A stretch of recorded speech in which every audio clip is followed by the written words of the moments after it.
Oi, pessoal! Eu sou a Carol e hoje a gente vai falar de um dos casos mais polêmicos do século XX na França, o caso da Blanche Monnier. A Blanche era essa menina linda aqui. A família dela era composta pelo pai, que era reitor da Universidade de Poitiers, da mãe, Louise, uma das damas mais bem vistas da sociedade, e Marcel, seu irmão, que era formado em Direito, então ele era advogado, e posteriormente ele acabou se tornando subprefeito da cidade. Depois de um tempo, a Blanche sumiu, a família não falou sobre o assunto, a sociedade até achou um pouco estranho, mas acabou caindo no esquecimento. E aí a história começa. Em 1901, a polícia recebe uma carta anônima dizendo que dentro do sótão da casa da família Monnier tinha uma mulher presa há 25 anos. Como a família, eu já tinha dito, era uma família muito prestigiada, eles hesitaram um pouco, mas lembraram que a Blanche sumiu.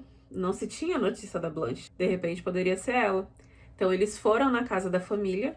A mãe hesitou de deixar eles entrarem, mas eles entraram de qualquer jeito. E quando eles foram chegando perto do sótão, eles começaram a sentir um odor muito ruim. Então eles abrem a porta, tá tudo escuro.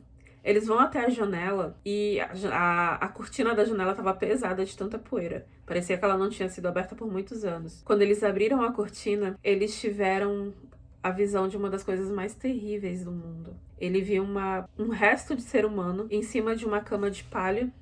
Nessa cama de palha tinha restos de comida.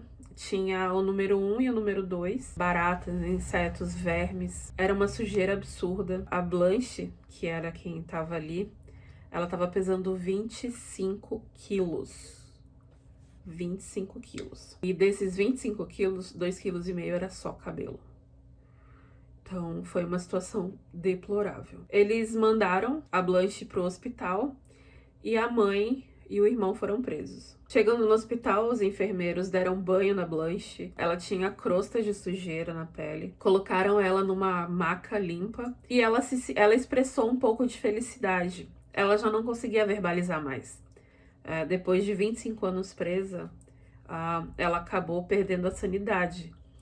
E com a sanidade, um pouco da fala também. A polícia levou o Marcel e a mãe, Louise, para prisão. E a Louise, prestando depoimento, disse que a Blanche ela ficou assim depois de uma febre que ela teve em 1872. E essa febre fez com que ela tivesse um surto e acabasse ficando louca. Lembrando que esse termo era usado na época, que hoje caiu em desuso, né? Depois da morte do pai e a morte de uma empregada que era muito próxima dela, ela só foi piorando. E pra mãe, ela achava que era melhor manter a filha presa dentro do sótão do que mandar ela para o manicômio, porque preferia ela perto. Que depois a gente pode perceber que talvez não seja tão verdade. A história da Blanche teve uma comoção popular muito forte. A população de Poitiers estava muito desesperada para que aquele caso se resolvesse. 15 dias depois de ter sido presa, a mãe ela acabou tendo um infarto na enfermaria e faleceu. Então a pressão popular estava toda em cima do Marcel. Então, gente, a família Monnier era um pouco atípica. De acordo com o depoimento de uma empregada, a mãe, Louise, ela não saía de casa, apesar de fazer doações para poder se manter na sociedade, mas ela não saía de casa. E o Marcel, ele gostava de sujeira. Naquela época, se usava latrina, não tinha vaso sanitário, né? Então, se usava tipo um balde. Nesse balde, você ia fazendo suas necessidades. Número 2. E o Marcel, ele não gostava que o balde fosse esvaziado tão cedo. Então, ele queria que o balde enchesse para poder ser esvaziado depois. Pensando que nessa peculiaridade, o que já é bem estranho, quando ele viajava ou dormia na casa da mãe, que a mulher ficava sozinha em casa, ele gostava de colocar esse balde cheio de número 2 do lado da cama dela, para que ela pudesse sentir o cheirinho dele toda noite. Bem peculiar, né? Já uma outra empregada, em depoimento, diz que, na verdade, a Blanche ela era livre para sair. Ela podia sair a hora que ela quisesse. E que, inclusive, a mãe pedia para fazer os pratos que ela gostava mais. Só que a Blanche, de fato, ela já tinha tido um caso de anorexia. Provavelmente, com a situação do sótão, deve ter piorado. E, dentro da perícia feita no quarto da Blanche, foram encontrados, de fato, restos de ostra. Mas a gente não sabe se isso era frequente, né? Então, a gente fica tentando pensar por que a Blanche ficou naquela situação, né? Como eu havia dito, havia uma comoção na cidade. Também tinha um viés político muito forte, porque estava em disputa os republicanos e os burgueses. Os republicanos, eles eram tipo a esquerda daqui e os burgueses eram a direita. Os republicanos acharam a história da Blanche o ápice da depravação burguesa. Já a burguesia dizia que a mãe tinha tomado aquela atitude para proteger a Blanche e, claro, proteger o nome da família. Porque naquela época não era bem visto ter uma filha com algum tipo de doença mental. O julgamento do Marcel chega ao fim e ele recebe a pena de 15 meses de prisão. Esses 15 meses só foi dado por pressão popular, porque depois ele recorreu dessa pena e ele foi libertado. 6 semanas depois ele foi libertado.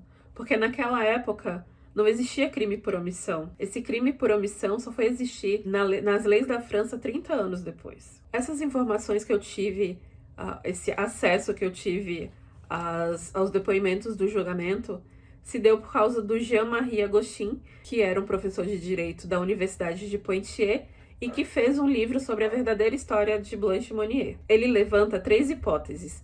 A primeira é a herança, que pode ter sido a mãe e o Marcel podem ter prendido a Blanche ali para que eles pudessem ficar com a parte da herança do pai, para que a Blanche não ficasse com esse dinheiro. A segunda hipótese é o amor, né? Que inclusive é uma das mais conhecidas, porém ela foi mais disseminada através do livro do André Gide, que é Sequestré de Pontier. E esse livro, na verdade, ele é um romance que tenta entender as motivações da Louise ter prendido a filha no sótão. Então, em detrimento disso, houve rumores de que ela só foi presa porque ela era apaixonada por um advogado republicano, a família não aprovava e prendeu ela no sótão. Mas é apenas uma hipótese. E a terceira hipótese é de fato que ela teve um problema mental. A mãe preferiu prender ela do que assumir uma filha doente para a sociedade e para proteger o seu nome e supostamente proteger a filha, ela acaba fazendo isso. No fim das contas, a gente não sabe qual dessas hipóteses é a certa e provavelmente a gente nunca vai saber. Coincidentemente, eu tenho uma amiga que tá em Poitiers, na França, e ela vai mostrar a casa da Blanche, onde ela morava, e falar um pouco da arquitetura da casa, o que mudou, enfim, o que tem no entorno. Vamos lá? Ei, Priscila, conta pra gente, então. Oi, Carol. Então, como eu te prometi, ó, eu tô aqui em Poitiers, né, na esquina da Rue de Magenta com a Rue Arthur Rank. Aqui, ó, é a delegacia de polícia da Polícia Nacional e aqui onde eu tô é a agência dos Correios, tá? E quando a gente vira aqui, ó, a câmera, aqui essa já é a rua Arthur Rank. A casa da Blanche é essa daqui, ó, do restaurante Pacific, tá? Essa daqui é 23 Rue Arthur Rank, a casa onde deveria ser a casa da Blanche. Eu acho que a construção já não é mais a mesma desde a época que ela morava aqui. E eu te falo isso por causa da arquitetura da fachada externa.